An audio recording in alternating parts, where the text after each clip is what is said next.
All right, welcome. We're talking about the everything store today. Story of Amazon and Jeff Bezos building this massive, massive company. This story is definitely a must-read for Amazon sellers. It's changing the way I'm operating in my business and incorporating the very principles of the man himself, Jeff Bezos, into my venture selling on Amazon. All these years later now ties in quite nicely. So we're going to pick a couple parts that I really liked in this book to read, give you some basically notes on, if you're not going to buy the book yourself, some quick principles you could take away from it. And if you do want to buy the book, there will be an affiliate link from Amazon down below where you could pick up the Amazon book. So here we go. We're going to get started here. I have some notes here that I want to read. So basically, let's start right here. So talk about the scalability of Amazon. Amazon is a company that has scaled faster than any company I've ever seen. Apple, almost 50 years to hit $1 trillion market cap. Amazon was racing them and started 20 years later than they did. So immense ability to scale. And that came from Jeff Bezos' drive as CEO to pump this thing to the moon, right? Get big fast was something he was known for saying. So let me read a little passage here out of this. So this is talking about Jeff and all the workers at Amazon at the time. This is in the late 90s. 1998. Getting so many orders, they were growing so quickly, they couldn't even keep up with the amount of orders they were getting. So there's a little passage about this. They brought their friends and family, ate burritos and drank coffee from a food cart, and often slept in their cars before going to work the next day. Bezos held contests to see who could pick orders off the shelves fastest. After Christmas was over, he vowed that Amazon would never again have a shortage of physical capacity to meet customer demand. Wright showed Bezos the blueprints for a new warehouse in Fernley, Nevada, 30 miles east of Reno. The founder's eyes lit up. "This is beautiful, Jimmy," Bezos said. Wright asked who he needed to show the plans to and what kind of return on investment he would have to demonstrate. And it goes into a quote here, a little conversation between the two. "Don't worry about that," Bezos says. "Just get it built." He said, "Don't I have to get approval to do this?" Wright asked. He said, "You just did." That's what Bezos said. Over the next year, Wright went on to a wild $300 million spending spree. He not only built the warehouse in Fernley, but purchased and retrofitted existing warehouses, one near Atlanta, 2 in Kentucky, and 1 in Kansas. He turned them into real-life versions of an M.C. Escher drawing, automating them to the rafters, with blinking lights on the aisles and shelves to guide human workers to the right products and conveyor belts that ran into and out of massive machines. Let's digest what we just read for a second, right? So what was the point of that? Why was that so cool to read?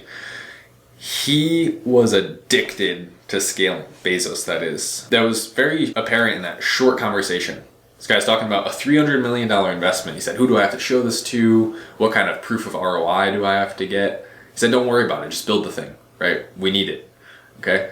It was decisions like that were made that quickly. Something like that could have taken years to figure out, months to figure out how to build that. Just instantly, let's do it, right? It's that kind of snap judgment and decision-making, position like CEO, that makes that company so effective. Right? They knew they needed manpower. They knew they needed a bigger factory space. So instead of sitting around twiddling his thumbs, he said, no, just do it. Like, we need it. We're going to do it. We're going to scale this thing fast. And I think about that in my own business. And it's like, wow, this over-contemplation of, I'm an Amazon seller. If you've never seen my channel, that's what I do. All this over-contemplation of ideas, how I'm going to build this product out, how I'm going to push it to market. If you're 51% sure about it, you need to launch more products. Idea looks good. It checks out. Hey, go do it. Start selling that thing. Tell the manufacturer what they need to know. Start producing it, the packaging going. Send that thing in. Let's start selling it quick. Get big fast, right? Don't stay small. Once you figure out how to do it, take it to the moon. Okay, they figured out something that was working. Instead of just settling there, they never settled. Okay, they got big fast. Scale quickly. So I think that's at the heart of Amazon, right? Look at their growth chart over the past, since they've started, just consistent, strong, structured growth. It's incredible. I'm going to pick another little section to read here that I've marked off. All right, so this is actually a letter from Jeff Bezos that he sent out to their shareholders. This is included in the book. So check it out.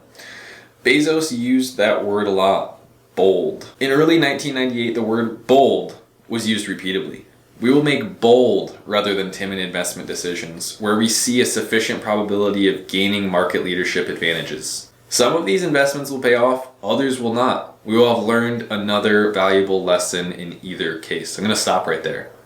Okay, so they're bold again with their decision making. Coming quick. If something's going to be an advantage, if you know that it's going to be profitable, you think it's going to be, make a bold decision and try it out. Either way, it's going to be a lesson. If you're going to take notes on this, like I often do in my books, I want you to note that. You note one thing. It's not a failure, right? Thomas Edison, I'm using a light bulb. Here, right? How many times do you have to try to make that light bulb? You know, one of his lab partners in his 9,999th try, there's a small explosion that he created, and they're all shaken up. Thomas Edison, his lab partner there, and he takes out his notebook and he starts jotting something down, right? His lab partner's like, "What are you, crazy? You almost killed us. What are you thinking, right? What are you going to really fail at making the electric light bulb 10,000 times? Just stop already." Right? And he looks up and he goes, "I didn't fail there. That was not a failure. I just figured out the 9,999th way not to make the electric light bulb. But I did figure out how to make a small explosion, which might be useful elsewhere." So he's noting exactly what he did, and that mentality, we wouldn't have light today if it wasn't for thinkers like that. Knowing that there is no such thing as failure, right? Failure is stopping. Failure is quitting. Right? There's a word for that. That's being a quitter. Being a quitter is being a failure. If you don't quit, you're not failing, you're learning. Okay, so we need to change the language there. It's like almost like in English, we don't have a good word for failure. Like I like to call it experiments. Those were experiments. I didn't fail there. I just learned a new lesson. Okay, and you know, I took a principle away from that. Now I know how to handle that situation in the future, so I won't fail at that ever. Right? Never fail unless I stopped. Failing is stopping. So that was a really good piece of this book that I liked and I wanted to share with you. I'm gonna move to another section here. Check this out. All right, so this section is actually Bezos's reference to Sam Walton. Now, Bezos was incredibly fascinated with Sam Walton. Sam Walton, for those of you who don't know, was the creator, co-founder of Walmart. One of the most arguably successful retail businesses in history. Absolutely massive. Everyone knows what Walmart is. He did not come from a rich family. He grew it from the ground up. He came from humble beginnings. His family was actually extremely poor. It's really, I actually had that book right over here. Made in America by Sam Walton. Now, to this point, Bezos references this book, or at least Brad Stone does, in talking about how Bezos thought of, you know, who his mentor was. And really, you don't have to read all these books, right? It's good to get ideas from everywhere and principles from everywhere, but you could just study one book. Who's one mentor you look up to, right? Find someone who's doing what you want to be doing and just follow their guide. Someone gave you the best strategy for baking a cake, right? Tony Robbins uses this example. They've spent 20 years trying to figure out the perfect recipe to build a chocolate cake.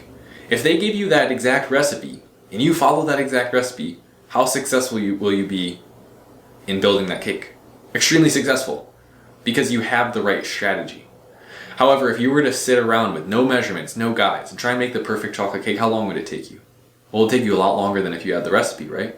So follow someone's recipe. Who's doing what you want to be doing? Look at that. And just study them, okay? You don't need to study 100 different people. Just study one excellent mentor, okay?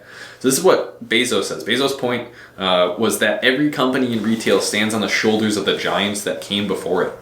The book clearly resonated with Amazon's founder, talking about Made in America by Sam Walton. On the last page, a section completed a few weeks before his death, Walton wrote, so now we're quoting Made in America here by Sam Walton. Could a Walmart-type story still occur in this day and age? My answer is, of course, it could happen again. Somewhere out there right now, there's someone, probably hundreds of thousands of someones, with good enough ideas to go all the way. It will be done again, over and over, providing that someone wants it badly enough to do what it takes to get there. It's all a matter of attitude and the capacity to constantly study and question the management of the business. Constantly studying and questioning the management of the business. Okay? To Jeff Bezos about tactically scaling, constantly improving, never plateauing, constant improvement every year. The reason that Amazon grows so quickly and they pay such little taxes, a lot of people don't understand this. They have invested everything into their business. They continually invest everything into their business. Okay, so it's not like they're sitting on all of this profit. They're constantly buying planes and carriers and fulfillment centers and making it more effective so they can get you your package in a day. Right? They're constantly reinvesting. That was to the point I wanted to make. If you find something that's working, don't go buy a new Mercedes. Don't go buy... Jeff Bezos was a multi-millionaire, the head of Amazon, driving a Honda Accord, I think it was, right, to work every day at Amazon, the CEO of Amazon. That's not what the purpose is. That's not fulfillment. Fulfillment is seeing your vision through having a goal and getting close to that goal every single day. There's another part here. Jeff Bezos embodied the qualities Sam Walton wrote about. He was constitutionally unwilling to watch Amazon succumb to any kind of institutional torpor, and he generated a nonstop flood of ideas on how to improve the experience of the website, make it more compelling for customers, and keep it one step ahead of its rivals.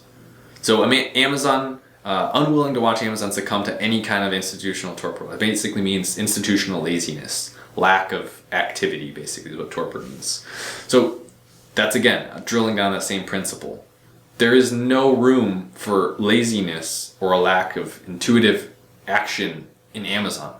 Okay, it is constant improvement, and that's what fulfillment is: constantly improving. Waking up today, knowing you're a little bit better than you were yesterday, is what fulfillment is. Okay, feeling like you're growing. A lot of people never figure out. They get their basic needs, right? I have food, I have water, I have certainty, I have a little bit of uncertainty, right? We can't be so certain or else it's boring. I have a little bit of uncertainty, things are changing up, I don't know what's going to happen. That's why vacations or surprises are so nice. And I have, maybe even love, I have comfort, I have a nice car. Why don't I feel fulfilled? Are you growing? Are you getting better today than you were tomorrow? Did you read a little bit more? Did you learn a little bit more? Did you push yourself a little bit harder in the gym? That's what growth is, okay? Person who has their outcome figured out will be fulfilled. Okay, we're gonna jump to this last page I wanted to show you guys. This is going to be a little fun fact, actually. Page 31 here I have written down in my notes. I have a little bit of notes here. Just to kind of guide me through here so I don't talk forever. So this is a little fun fact. Bezos and his wife grew fond of another possibility. So now we're talking about just the beginning, very beginning of Amazon. They don't even have a name for it yet. Relentless.com. Friends suggested that it sounded a bit sinister, but something about it must have captivated Bezos. He registered the URL in September of 1994, and he kept it. Type relentless.com into the web today, and it takes you to Amazon. I tried that. It really does. So they actually still link that to Amazon.com. Relentless.com links you directly to Amazon.com. I actually have, that was just a fun fact. There's really nothing to take away from that. I just thought it was kind of fun. So one more note I had. During one memorable meeting, a female employee pointedly asked Bezos when Amazon was going to establish a better work-life balance.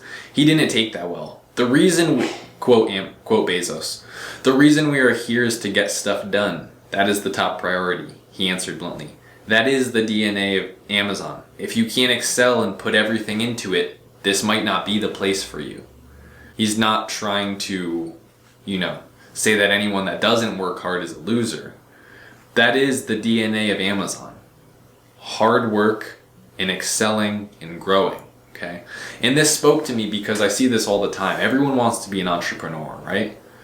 But is it just because you want to make money? There's work-life balance doesn't need to exist if you do something that you are passionate about. If you're always working on something that satisfies you, if you have a family, you spend time with family, there is a balance in everything. There should be a balance in everything, but you should have an integrated work-life balance, right? It shouldn't be, okay, I punch out at 5 and then I don't think about my job for the rest of the day. There is a healthiness to that. But the idea that, even outside of work, I'm still addicted to what I do. That's what creates massive success, is being truly excited in the morning for what you're about to do. Okay, so what I took away from that is do what makes you happy. What are you excited to do in the morning? You love playing video games? Okay. Don't be embarrassed by that. There's people who make millions of dollars playing video games, right? Don't do what don't work all day to earn money to do what you like in your free time. Figure out a way to make your play your work. Integrate those two, okay? So if you don't like what you're doing, you don't even think about that. You just are excited to wake up every day and you're in love with what you do. So for me, that's what selling physical products online, being an entrepreneur is all about. I am excited. I wake up at 6 a.m. every day and I'm excited to get into my office here, meditate, read, implement new strategies, and then take that to my business and scale my business. If you see me at 6:03 when I roll out of bed, I might not look too good, but I am excited, right? I'm excited about what I have to do today. I already know what the outcome is for my business, so it's easy then to take a look retrospectively at what needs to get done, get to work. It's going to do it for this book of the week. Comment down below if you've ever read The Everything Store. If you haven't, you can pick it up down in the description. Let me know what you think of this book in the comments and what you think about the book talk in general. Be sure to leave me a like on this video if you want to see more book of the weeks. But either way, thanks so much for watching, and I'll see you here on the channel Monday for another video. Have a great weekend, and see you later.